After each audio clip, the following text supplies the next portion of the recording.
தமிழக வெற்றிக் கழகத்தின் முதல் ஆண்டு நிறைவு விழா சென்னை அடுத்த மகாபலிபுரத்தில் நடைபெற்று வருகிறது. அந்த விழாவில் தற்போது அந்த கட்சியினுடைய தேர்தல் பிரிவினுடைய பொதுச் செயலாளர் திரு ஆதவ் அர்ஜுனா அவர்கள் உரை நிகழ்த்தி வருகின்றார்கள். இதற்கு முன்னதாக பல்வேறு அந்த கட்சியினுடைய நிர்வாகிகள் உரை நிகழ்த்தினார்கள்.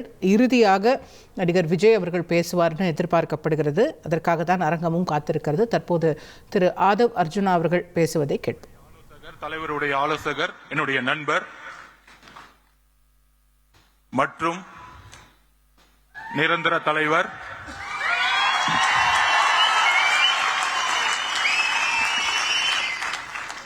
இப்பொழுது தளபதி என்று அழைக்கக்கூடிய நாம் தலைவர் என்று அழைக்கக்கூடிய ஒரு பரிணாமத்தை நோக்கி சென்று கொண்டிருக்கின்ற நம்மளுடைய தலைவர், கொள்கை தலைவர், எதிர்காலம் அல்ல இன்றைய எதிர்காலம் எப்பொழுதும் தமிழகத்தின் முகம் நம்மளுடைய தலைவர் அவர்களுக்கு என்னுடைய வணக்கம். தமிழக வெற்றி கழகத்தில் என்னுடைய முதல் உரை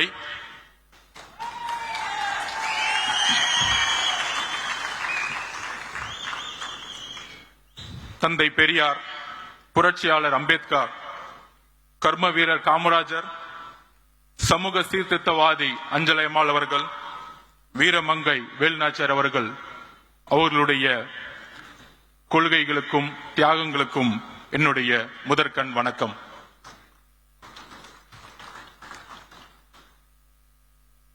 பிறப்பால் ஒரு தலைவர் உருவாகக்கூடாது, மன்னராட்சி ஒழிக்கப்பட வேண்டும் என்கின்ற ஒரு உண்மையை கூறியதற்காக பல்வேறு சூழ்ச்சிகள் என்னை சூழ்ந்த பொழுது ஒரு அழைப்பு வந்தது. திரு தலைவர் அவர்களிடமிருந்து உங்களுடைய இடம், உங்களுடைய கொள்கை தமிழக வெற்றி கழகத்தில் இருந்து துவங்குங்கள் என்று. நான் ஏன் தமிழக வெற்றி கழகத்தில் சேர்ந்தேன் என்கின்ற பதிவை நான் இங்கு பதிவு செய்ய வேண்டும். சிறு வயதில் புரட்சியாளர் அம்பேத்கர் அவர்களிடமும் தந்தை பெரியார் அவர்களிடம் இணைக்கப்பட்டவன் நான். அந்த கொள்கை வழியில் பல்வேறு அரசியல் கட்சிகளில் பணி சேர்ந்த அனுபவம் இருக்கிறது. ஆனால் என்னுடைய ஒரே கேள்வி, தந்தை பெரியார் அவர்களை சமூக சீர்திருத்தத்தை பேசக்கூடிய இந்த அரசியல் 70 வருட அரசியல் எப்பொழுதும் புரட்சியாளர் அம்பேத்கரை மேடையில் ஏற்றியது கிடையாது.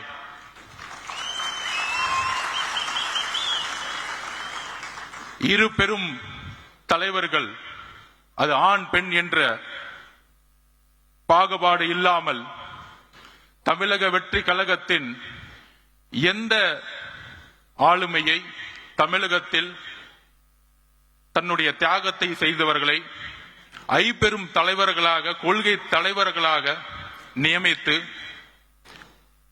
தன்னுடைய சினிமா என்கின்ற உச்சபட்ச ஒரு பொருள் ஈட்டக்கூடிய ஒரு பொறுப்பையும் துறந்து இந்த கொள்கை வழியில் நடக்க வேண்டும், ஒரு புதிய அரசியலை உருவாக்க வேண்டும். அவரோடு சேர்ந்து உரையாடிய பொழுது எந்த அளவிற்கு கொள்கை ரீதியில் தன்னை உள்வாங்கி இருக்கிறார் என்கின்ற ஒரு புரிதலோடு என்னை தமிழக வெற்றி கழகத்தில் இணைத்துக் கொண்டேன். தலைவர் கூறியதைப் போல பெரியாரிசம் பேசுவார்கள், சமூக சீர்திருத்தம் பேசுவார்கள். ஆனால் ஜாதி அரசியலை பேசி தேர்தல் அரசியலில் வெற்றி பெற்று ஊழலை முதற்கண்ணாக ஆட்சியில் முக்கிய ஒரு கொள்கையாக உருவாக்கி போலி கபடவாதிகள் பெரியாரையும் சமூக சீர்திருத்தத்தையும் முன்னிலைப்படுத்தியே இன்றைய அரசியல் ஒரு போலி கபடதாரிகளின் கைகளில், ஒரு ஊழல்வாதிகளின் கைகளில் இருந்து கொண்டிருக்கிறது. அதை துடைத்தெறிய வேண்டும். உண்மையான, அவர் கூறியதை போல, மக்களிடம் உண்மையான உணர்வு அற்ற தலைவர்கள் தான் நான் பார்த்த பல்வேறு அனுபவங்கள். அந்த உணர்வு தமிழக வெற்றி கழகத்தில் இருக்கிறது. ஒரே கட்சி பெரியாரையும் அம்பேத்கரையும் இணைத்து சமூக சீர்திருத்தத்தை உருவாக்கக்கூடிய ஒரு இயக்கமாக பரிணமித்துக் கொண்டிருக்கிறது. சரியாக 1925களில் திராவிட இயக்க சித்தாந்தங்களும் நீதி கட்சியின் மூலம் உருவாக்கப்பட்டு எல்லோரும் சமம் என்ற கருத்தியலை நீதி கட்சியின் மூலம் உருவாக்கப்பட்டு, நீதி கட்சியின் ஆட்சியின் மூலம் உருவாக்கப்பட்டு, தந்தை பெரியார் மூலம் அந்த கொள்கைகளை திராவிட கழகம் மூலம் சேர்த்து அண்ணா அவர்கள் உருவாக்கிய எல்லோரும் சமகின்ற அரசியல் 1949 உருவாக்கப்பட்டு இன்றோடு கடந்த 100 வருடங்கள் ஆகிவிட்டது. ஆனால் பெரியார் அவர்கள் கண்ட கனவு, அண்ணா அவர்கள் கண்ட கனவு, புரட்சியாளர் அம்பேத்கர் கண்ட கனவு எதுவும் நிறைவேற்றப்படவில்லை. வெற்றி பெற்று ஒவ்வொரு துறையிலும் ஊழல் செய்து 30 வருடங்களுக்கு முன்பு எந்த பொருளாதாரம் வலிமை இல்லாதவர்கள் இன்று மிகப்பெரிய கல்வி நிறுவனங்களை நடத்தி கொண்டு, சினிமா துறையில் பல்வேறு தொழில்களை நடத்தி கொண்டு இருக்கின்ற ஒரு அரசாங்கமாக, அரசை நோக்கிய ஒரு அரசியல் இன்று இருந்து கொண்டிருக்கிறது. அதற்கு ஒரே மாற்று தமிழக வெற்றி கழகம். அதற்கு ஒரே சிந்தனை உள்ள தலைவர் நம்மளுடைய தலைவர் விஜய் அவர்கள். எல்லோரும் பொதுவா கொள்கை ரீதியா இருக்கக்கூடியவர்கள் தொலைக்காட்சி விவாதங்கள் பேசிக் கொண்டிருப்பார்கள். நடிகர், அவருக்கு கொள்கை தெரியுமா அப்படிங்கிற விமர்சனம் இன்றைக்கு வரைக்கும் வைத்துக் கொண்டிருப்பார்கள். 75 வருடங்களாக கொள்கை பேசிய தலைவர்கள் இதுவரையும் என்ன மாற்றத்தை உருவாக்கி இருக்கிறார்கள்? 2021 பிரச்சாரம் திமுக செய்த பொழுது தமிழகத்தை கடனில் செலுத்திய மாநிலம் அதிமுக 5 லட்சம் கோடியை விட்டு சென்றது. 15 வருஷமா 5 லட்சம் கோடி தமிழக அரசு வாங்கியது. இன்றைக்கு வந்த 4 வருஷத்துல 4 லட்சம் கோடி. இன்றைக்கு 9 லட்சம் கோடியாக கடன் சென்றுகிட்டு இருக்கிறது. பாலிசி ஃபெயிலியர்ஸ், கொள்கைகளை பேசி, மேடைகளில் பேசி, மக்களிடம் கவர்ச்சியை ஏற்படுத்தி, அந்த கவர்ச்சி மூலம் ஆட்சியை ஏற்படுத்தி, அந்த ஆட்சியின் மூலம் ஊழலை மட்டுமே செய்து கொண்டிருக்கின்ற ஒரு அரசாங்கம் தான் இன்றைக்கு இருந்து கொண்டிருக்கிறது. மேம்பட்ட நாடுகளில் ஊழல் எப்படி இருக்குன்னா, வளர்ச்சி ஊழல், பொருளாதாரத்தை உருவாக்குவாங்க, அதுல ஊழல் இருக்கும். இங்க கடனை உருவாக்கி அதுல ஊழல் பண்றாங்க. இதுதான் பிரச்சனை. ஊழல் பண்றீங்க, ஒரு பொருளாதாரத்தை உருவாக்கி ஊழல் பண்ணா கூட ஒரு பெரிய புரட்சியை மேலை நாடுகளை பார்க்கலாம். இங்க கடனை உருவாக்கி ஊழலை செய்து கொண்டிருக்கிறார்கள். நம்மளுடைய தலையில எல்லாம் 9 லட்சம் கோடி இருக்கு. இன்னைக்கு 4 வருஷத்துல 4 லட்சம் கோடி. கேட்டா பொருளாதாரம் வளர்ந்துருச்சு, 10 லட்சம் கோடியை கொண்டு வந்துட்டோம். எல்லாமே மீடியா செட்டிங், பக்கா செட்டிங் பண்ற தவிர எதுவுமே தெரியாது. நான் ஒண்ணு கேட்கிறேன், என் தலைவரை பார்த்து நடிகருக்கிறீங்க. அவர் எப்பவுமே சொன்னார், இப்ப கூட பதிவில், என்னுடைய ஒரே ஒரு கமிட்மெண்ட் இருக்கு, முடிந்தவொடனே என்னுடைய வாழ்க்கை முழுவதும் மக்களுக்காக டிக்ளேர் பண்ணிட்டார்.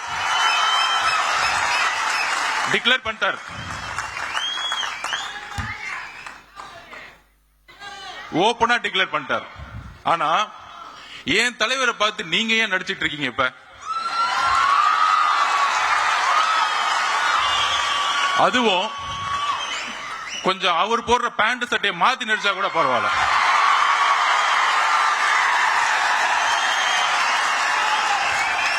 இதுல இருந்து ஒரு பதிவாகுது, உங்களுக்கு முதல்வரும் ரசிகர் தான்.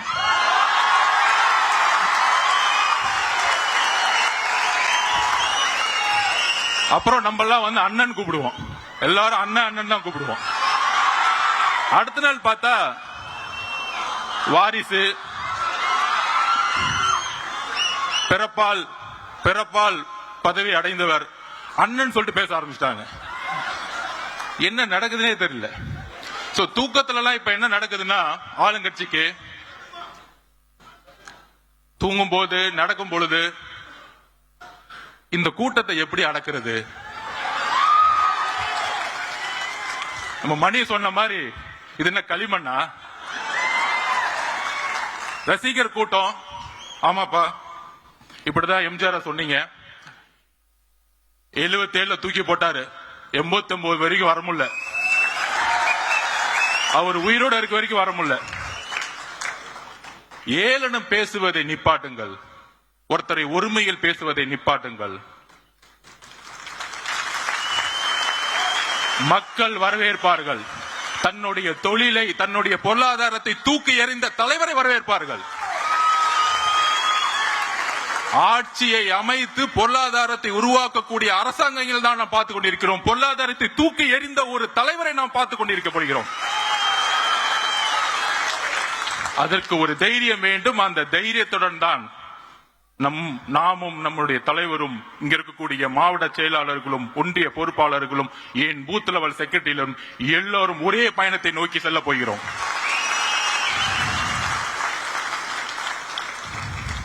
நம்ம ஜெனரல் செக்ரட்டரி அண்ணன் இது கிளம்பும் போது 4 மணி, ஆனா 6 மணிக்கு இருந்தார் காலையில. புதுசா உட்கார்ந்து மேடையில யூடியூப்ல உட்கார்ந்துட்டு ஜான் ஆரோக்கிய சுவாமிக்கும், மாதவ அர்ஜுனாவுக்கும், பொருளாளர் அவர்களுக்கும், பொதுச் செயலாளருக்கும் பிரச்சனை. டைம் வேஸ்ட் பண்ணாதீங்க. நாங்க ரொம்ப கிளியரா இருக்கோம், ரொம்ப கிளியரா இருக்கும், போக்கஸ்டா இருக்கும். நான் ஸ்போர்ட்ஸ்மேன், அண்ணன் நம்பர் 1, நடிகர் இல்ல, இண்டஸ்ட்ரியோட நம்பர் 1. நிறைய பேர் வந்து சினிமாவில் நடிச்சாங்க. எதுக்குன்னா பிரபலம் ஆகணும், பிரபலம் ஆன போது அரசியலுக்கு வரணும், அரசியல் ஆனவன துணை முதலமைச்சர் ஆயிடணும், அவ்வளவுதான். இங்க இங்க இங்க உண்மையா இருந்து நம்பர் 1 இருக்காரு ஒரு இண்டஸ்ட்ரியில.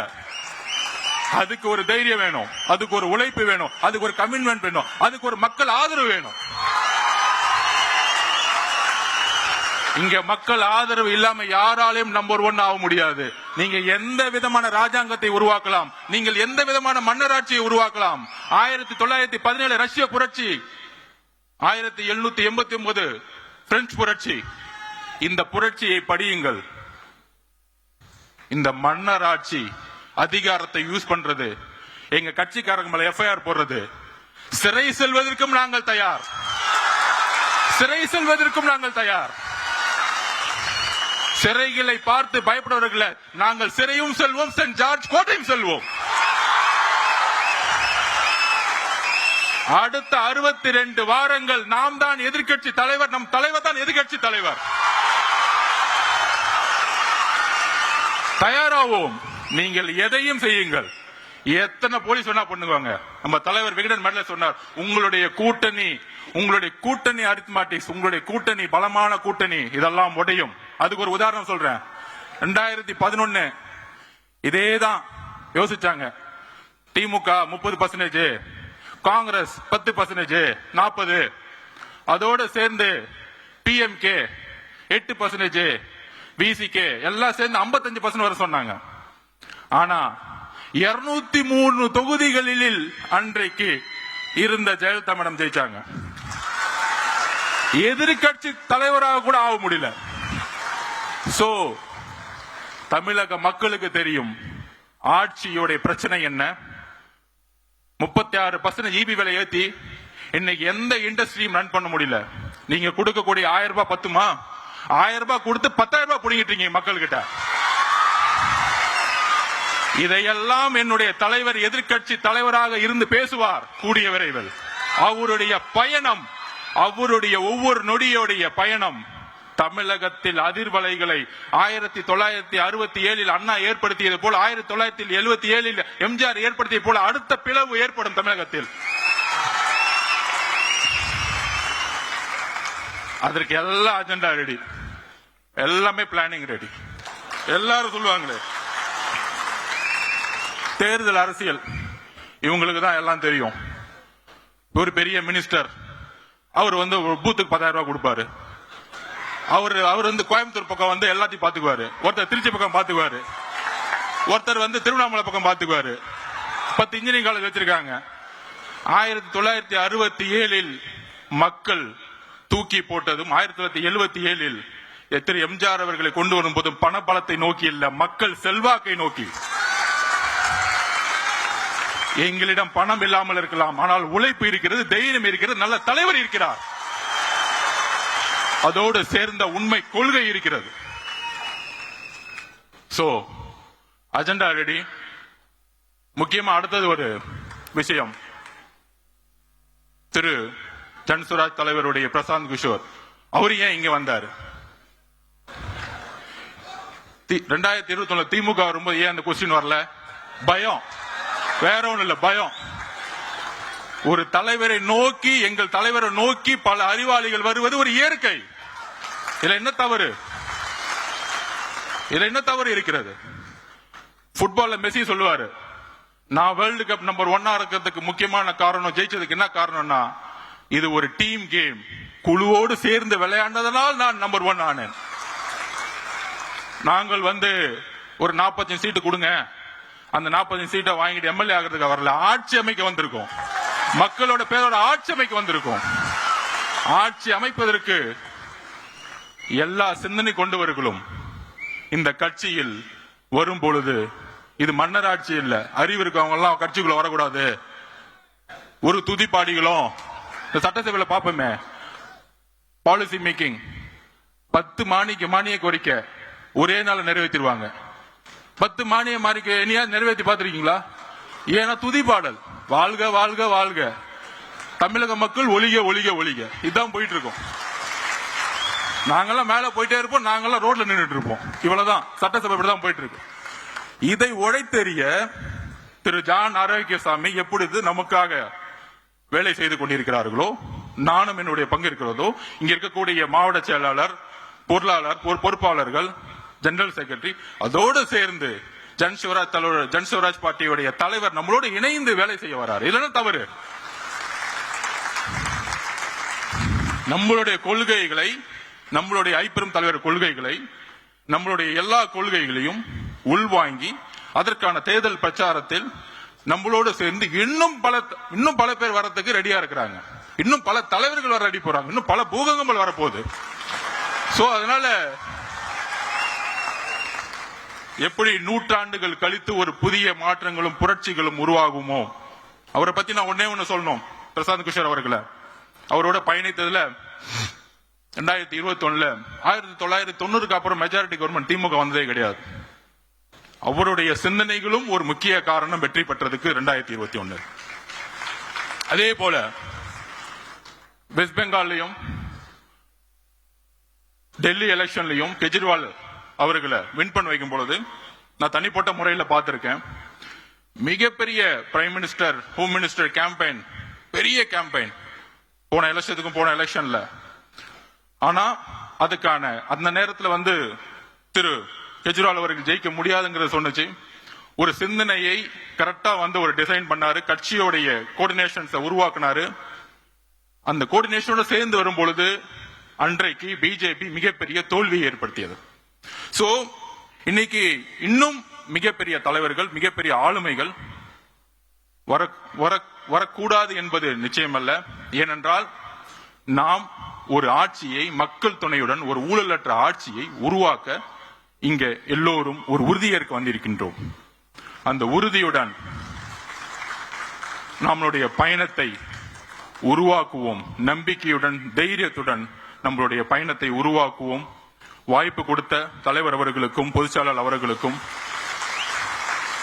மேடையில் இருக்கக்கூடிய பொறுப்பாளர்களுக்கும் என்னுடைய நன்றி.